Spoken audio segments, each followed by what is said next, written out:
My GF texted me, "I think maybe we should break up." I surprised her by replying, "I agree. Your stuff will be on your porch in an hour." Her response was desperate and confused. "Wait, it was just a joke." But I was serious. I read her message 3 times. Sitting there with my sandwich half eaten and my phone glowing in my hand, I just stared at those words. "I think maybe we should break up." No explanation. No emotion. Just one cold sentence, like she was canceling a dentist appointment. My heart didn't race. Not like it used to when we first started texting. No panic. Just a strange stillness.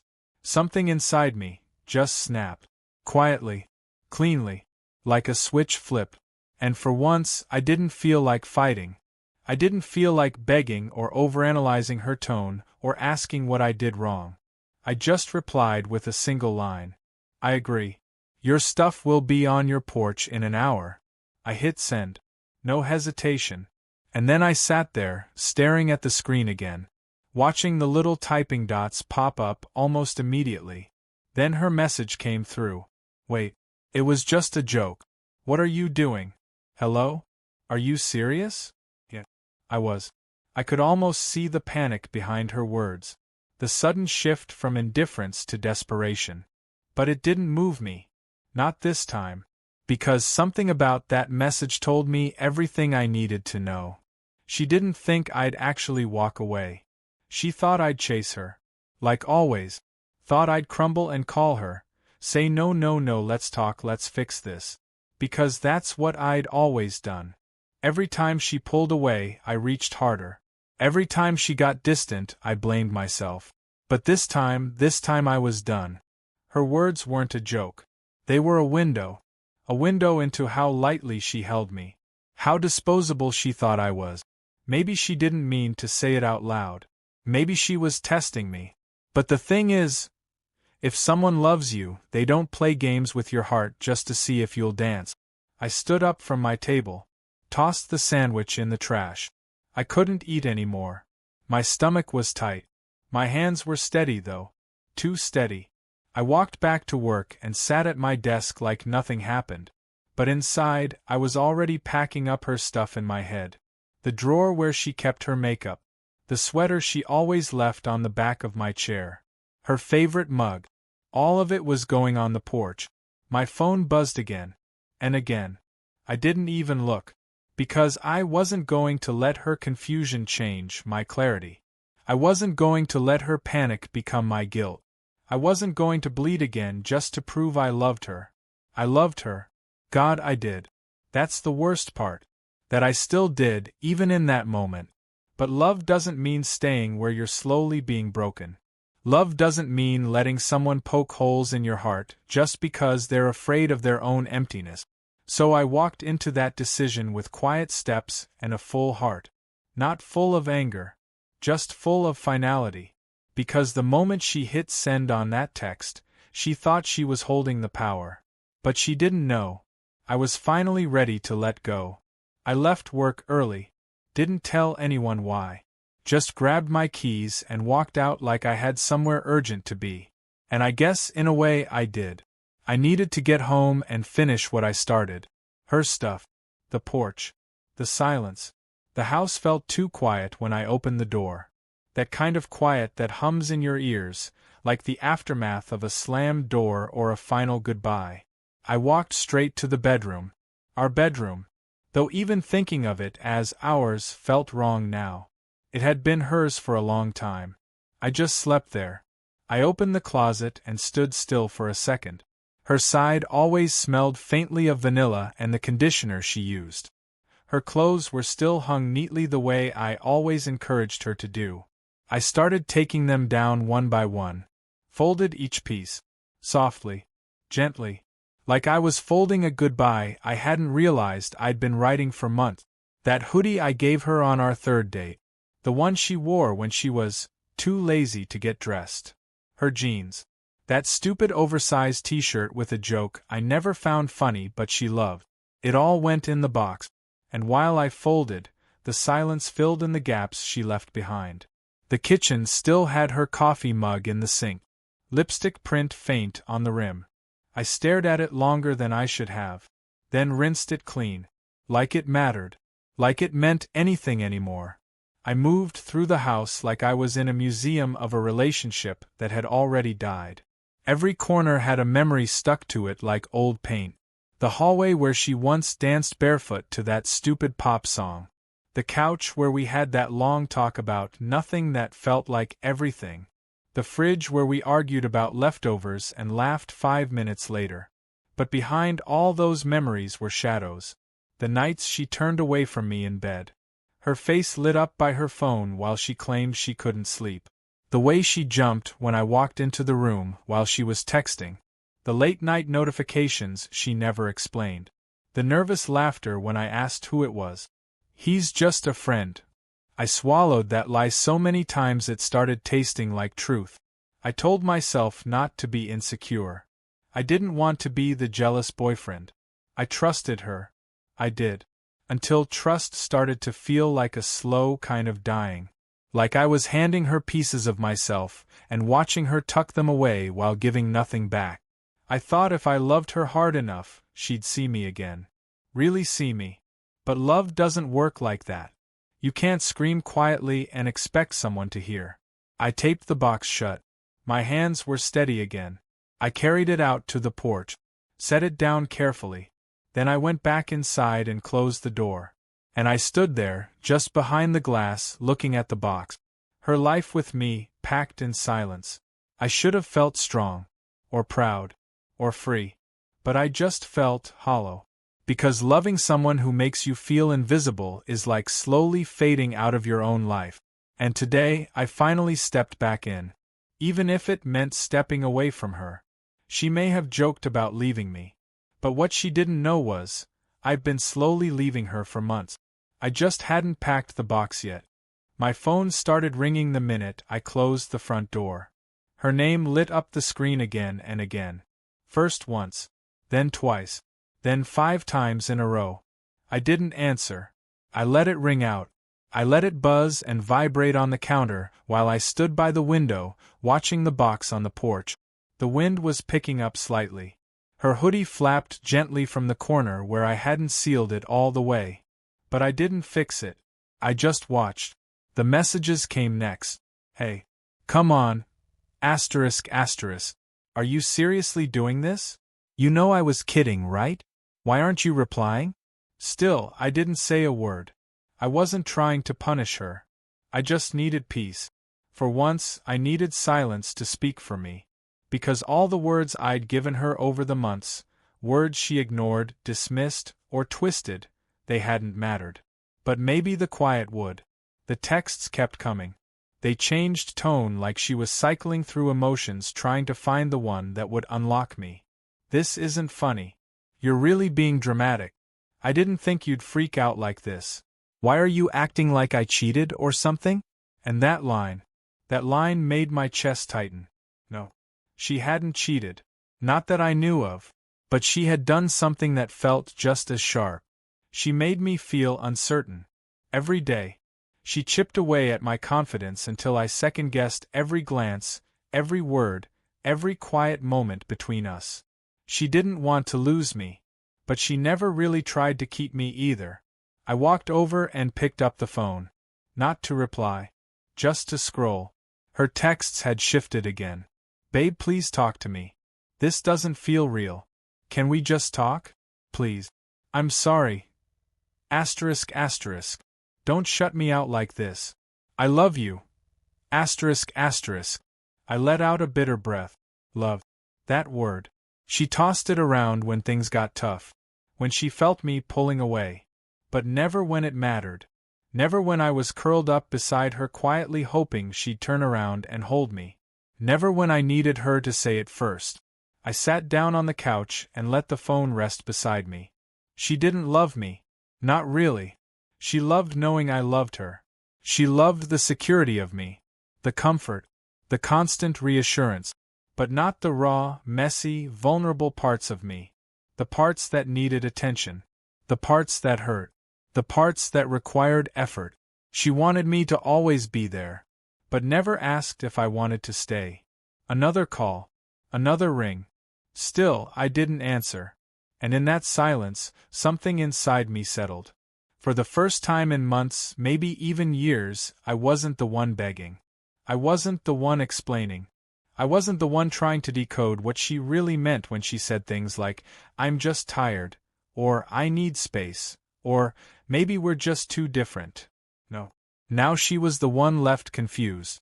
She was the one realizing I wasn't going to keep stitching myself back together just to be torn apart again. And I knew this wasn't just about a joke text or a breakup bluff. It was about all the times I stayed silent to keep the peace. All the times I said, "It's okay," when it wasn't. All the nights I laid in bed beside someone who made me feel lonelier than if I were truly alone. This silence wasn't revenge. It was recovery. The knock came early. I was still in bed, not quite asleep but not ready to face the day either. You know that hazy space between waking and dreaming? That's where I was. Until the knocking pulled me out of it. 3 soft knocks. Then silence. Then another. A little louder. I knew it was her. Even before I looked out the window. I could feel her presence, like a shadow lingering at the edge of everything I thought I'd already let go. I pulled on a sweatshirt and walked slowly to the door. When I opened it, there she was. No makeup. Eyes swollen. Hair messy and tangled like she hadn't slept all night. Her shoulders hunched in that small way she did when she was ashamed or scared. And she looked up at me like I was a stranger she desperately wanted to recognize her. "I didn't mean it," she said, almost before I even had a chance to take her in. Her voice cracked on the last word. I didn't say anything. Just stood there, holding the door like it was a barrier between 2 lives, before and after. "I swear," she continued, swallowing hard, "I didn't mean it. I was testing you. I wanted to see if you still cared. If you'd fight for me." That was the first time I heard her say it out loud. That she had been testing me. And it felt like someone poured cold water down my spine. Testing me. Like love was an exam I didn't even know I was taking. Like my loyalty had to be proven under pressure. Like her insecurities gave her the right to dangle me over a cliff just to see if I'd scream her name. I leaned my shoulder against the doorframe. Still silent. Still watching her. She took a shaky breath. "I was scared, okay? You've been so good to me. Too good. And I kept thinking, what if I mess this up? What if I'm not enough for you? What if one day you wake up and realize you could have done better?" I looked at her. Really looked at her. And for a split second I felt that old ache in my chest, the part of me that always wanted to reach out, to comfort, to fix things. But it didn't rise this time. It just sat there. Heavy. Cold. She stepped forward slightly. I panicked. I thought if I pushed you, you'd hold on tighter. But instead, you let go. And it scared me. My voice finally came out, low and quiet. "You're right." Her eyes widened. "You don't deserve me." She blinked like she didn't understand the words. Or maybe she did, but she just couldn't believe I was the one saying them. "I spent so long trying to convince myself that you did," I said, my voice trembling, not with anger but with exhaustion. "Trying to believe that your coldness was just stress. That your distance was just temporary. That your mixed signals were my fault." Tears spilled over her cheeks. She covered her mouth with her hand. "But it wasn't me," I continued. "It was you. And deep down I think you knew that. That's why you tested me. Because you were hoping I'd chase you. Again. So you could feel loved without ever having to give any real love back." She stepped forward, reaching for me. "Please don't do this. Don't end it like this. I made a mistake. I know I hurt you. I'll make it right. I swear." I stepped back. "It's already done." Her face collapsed. She broke down right there on my front step. Knees buckling, hands shaking, sobs ripping through her. I had never seen her cry like that. Not even when her grandfather died. This was raw. Desperate. But it didn't move me the way it once would have. Because I wasn't angry. I was empty. I had poured so much of myself into her. Into us. And every time she pulled away, I poured more. until there was nothing left. Just a version of me I barely recognized. A quieter version. A smaller version. One who smiled less and walked on eggshells more. She didn't break me with that text. That was just the final thread. She broke me with every little dismissal. Every time she made me feel like I was too much or not enough. Every time she made me question my worth. And now she wanted to undo it all with tears. I can't do this anymore, I said, my voice soft. I'm not punishing you. I can't pour into someone who keeps poking holes in me. She reached for me one last time. But I stepped back again. And then I closed the door. Not with anger, but with peace. Because I finally understood, love doesn't require pain to prove itself. And the only test I needed to pass was whether I'd choose myself. The email came 3 weeks later. I hadn't blocked her, though I probably should have. But I didn't feel the need. I wasn't waiting for her to reach out. I wasn't checking my inbox hoping to see her name. In fact, when I opened the message, I wasn't even sure how I felt at all. Numb maybe. Or just past it. The subject line said asterisk, I'm so sorry. Asterisk. I opened it out of curiosity, not hope. It was long. The kind of long that comes when someone has spent too many sleepless nights running through everything they should have said when it actually mattered. She told me she realized she lost the best thing she ever had. That the silence after I shut the door was louder than any fight we ever had. She said she missed my voice. The way I used to say her name like it meant something. The way I made her feel grounded. Safe. Seen. She said I brought peace into her chaotic life. And that now, without me, everything felt like noise. There were pieces of the email that felt sincere. Raw. Like maybe she really did sit down with tears in her eyes and shake in her hands. Maybe she really did mean it. But I didn't reply. Not because I hated her. And not because I wanted her to suffer in silence the way I once did. But because there was nothing left to say. Her regret wasn't going to glue me back together. Her guilt wasn't going to make the months of aching feel worth it. And her realization didn't undo the fact that I had begged, silently, for her love, and all I got was coldness in return. So instead of writing back, I closed my laptop. I leaned back in my chair. And I breathed. Not a heavy breath. Not a shaky one. Just a breath. Calm. Still. Present. It was the first time I'd felt peace in a long, long while. I started therapy again. Not the kind of therapy where I needed to be rescued, but the kind where I wanted to understand myself better. I needed to know why I stayed as long as I did, why I gave so much of myself away just to feel loved. And slowly I began to see the patterns, the childhood wounds, the quiet fears, the desperate need to be chosen, even by someone who didn't know how to keep me. And then something unexpected happened. I started smiling again. Not for anyone. Not to keep a relationship afloat. But just for me. I went back to hobbies I had abandoned. I dusted off my guitar and started playing again. Not to impress anyone. Not to post about it. Just because I liked the way it felt in my hand. I reconnected with friends I hadn't spoken to in months. Some even a year. I distanced myself while I was with her. Not because she asked me to, but because I was always so tired. So mentally drained. I didn't have the energy to be there for anyone else when I was constantly trying to keep my own heart from sinking. Now I had energy. I went out for coffee. I laughed at dumb jokes. I stayed up late watching movies I liked instead of whatever she wanted to watch. I cooked meals without worrying if she'd approve of the ingredient. I went to bed whenever I wanted. Woke up when I wanted. And for the first time in a long time, I liked the quiet. I learned to love my own company. And that was the biggest win of all. Because for so long I thought love was about sacrifice. About proving yourself. About holding on tighter when the other person let go. But real love, healthy love, is never a test you should keep failing just to pass someone else's standards. Her apology came too late. Not just in timing, but in growth. She didn't grow with me.